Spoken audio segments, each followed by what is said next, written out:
Fiber seems so, well, boring. It's not one of the nutrition topics commonly placed among cutting edge research. By definition, fiber is indigestible, can't be absorbed into the body, so it just stays in our gut to bulk up our stool. This is not to belittle the importance of bowel regularity. Constipation is a global issue. In the United States, for example, chronic idiopathic constipation impacts 5% of people. If even half of the adult US population ate 3 more grams of fiber a day, a quarter cup of cooked beans, or a bowl of oatmeal, we could relieve enough constipation to save billions of dollars in medical costs annually. But it's not like we thought fiber really did anything. In fact, you can get the same laxative effect with indigestible plastic particles. Feeding people a couple spoonfuls of sliced polyvinyl tubing, not recommended, ends up increasing their stool bulk, frequency, and softening the consistency. So for decades, fiber was viewed as a similarly inert, indigestible substance. We've since moved beyond fiber's classic function as an anti-constipation agent to recognizing its other beneficial effects, including the many ways it can facilitate weight loss. The first major review, Dietary Fiber and Weight Regulation, based on a dozen interventional studies where people were randomized into higher or lower fiber diets, found that the additional consumption of 14 grams of fiber a day led to an average weight loss of 4 pounds over 3.8 months. That's only about a pound a month, but the weight loss was greater among those with excess weight. Study participants with overweight or obesity lost triple the weight compared to lean individuals. And 14 grams of fiber isn't a lot. That would even take the average US diet up to the recommended minimum average adequate daily fiber intake of 38 grams for men and 25 daily grams for women.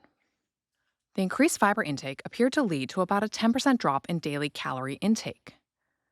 Why would more fiber mean fewer calories?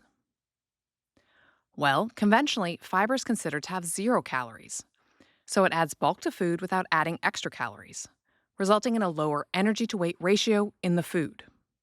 To illustrate, let's compare a food to its fiber-depleted equivalent.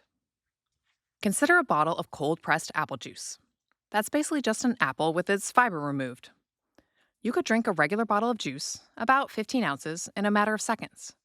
But to get the same number of calories, you'd have to eat nearly 5 cups of apple slices. First, you'd have to chew all those apple slices. Fiber-rich foods require more chewing, which slows down eating rate, which itself can improve satiety. That also allows for more secretion of saliva and stomach juices. Researchers spread a barium paste onto slices of different kinds of bread. Talk about research that would not pass human safety review today. And found that on X-ray, the stomach shadow was larger after eating whole wheat bread compared to white. 5 grams of a highly viscous fiber like what's in apples and oats can hold approximately a quart of water as it passes through the stomach and small intestine. So that's having an extra 2 pounds of 0-calorie food mass filling you up. If you feed people the same meal, one with natural fiber, whole wheat pasta with pureed veggies and fruits, and the other meal composed of the same foods with the fiber depleted, white bread with fruit and vegetable juices, but both meals have the same volume, the stomach empties faster with the fiber-depleted meal, about 45 minutes faster. It's not what we eat, but what we absorb. So we can lose more weight on a high-fiber diet eating the exact same number of calories because some of the calories get trapped and never make it into our system. Those on a standard American diet lose about 5% of the calories they eat in their waist. A higher fiber diet can double that. It's not just that the calories in high-fiber foods are less available to absorb. They trap calories across the board. Feed people wholemeal bread versus white bread, and stool analyses find that we flush more calories on the wholemeal bread. Eat a Twinkie on a high-fiber diet and absorb fewer Twinkie calories. It's like every calorie label you read gets instantly discounted on a high-fiber diet. Most nutrition classes will teach that a gram of protein has 4 calories, a gram of fat has 9 calories, and a gram of carbs has 4. But that's only on a typical low-fiber diet. On a higher fiber diet, up around the average of those eating strictly plant-based diets, the effective calorie counts per gram drop from 494 for protein, fat, and carbs, respectively, to around 3.5, 8.7, 3.8.